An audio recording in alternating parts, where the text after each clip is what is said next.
Hello everyone, I'm back again, and this week I'm going to be demoing mouthpieces. So for all you gearheads and saxophonists out there, this is for you guys and girls. If you don't play saxophone, it might be kind of boring for you because I'm going to do a lot of sax shop talk, and you can tune back in to what I'm playing. It's kind of fun to see if you can tell the subtle differences that a mouthpiece will make in the sound of the saxophone.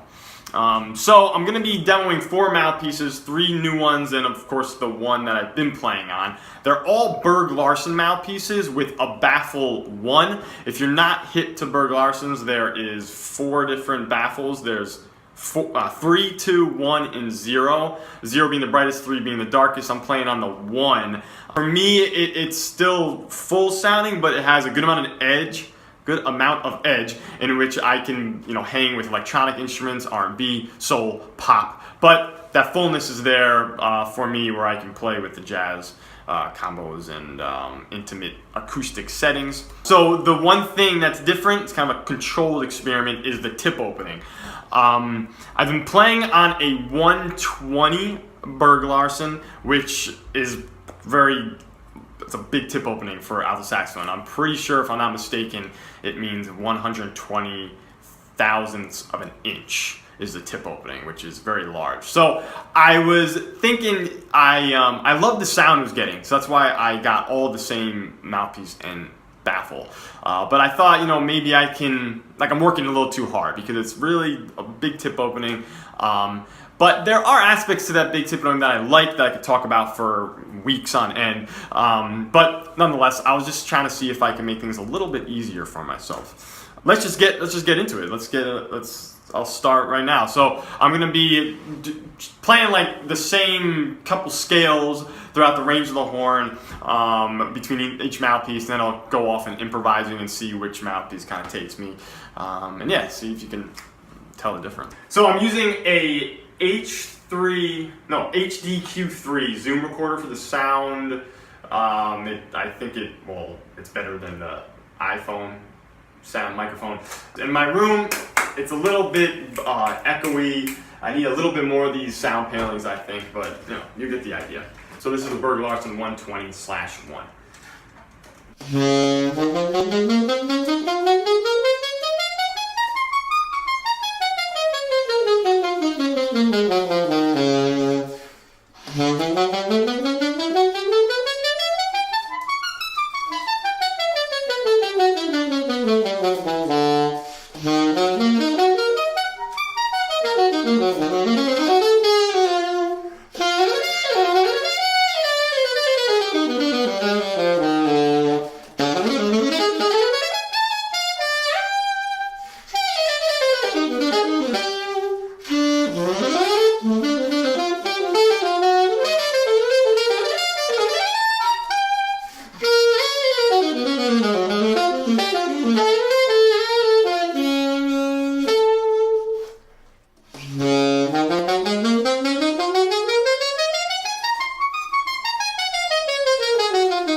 as we go down in tip openings, the number goes down, it becomes more and more uncomfortable for me, honestly.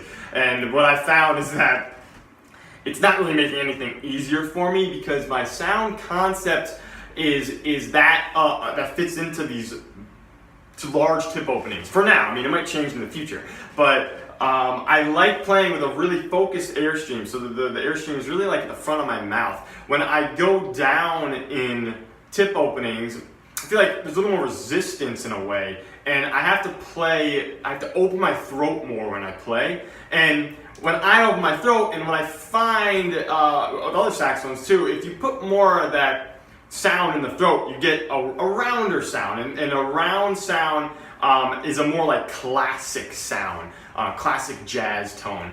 I'm looking for a little bit more of a contemporary sound that the mids of the tone, which I think when a sound is round, the mids of the tone, if we have like a sound spectrum or whatever you want to call it, say highs, lows, are elevated. They're a little higher. Like a tone like, I don't know, Johnny Hodges, there's a lot of mids in his sound. A tone like David Sanborn, the mids are cut down. It's a very bright sound. There's a sound going more like this. My concept is definitely more, I want the mids down, but I still want like a fullness, a little more fullness than say a David Sanborn sound.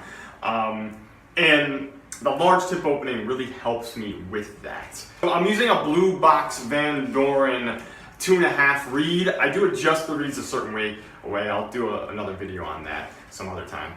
But it's still a Blue Box Van Doren. I was playing on V16 Van Doren reeds, and that was what was kind of making it harder for me to play. So I went back to the Blue Box, and that's kind of home for me. I played on the traditional Blue Box Van Doren reeds since I basically started playing the saxophone.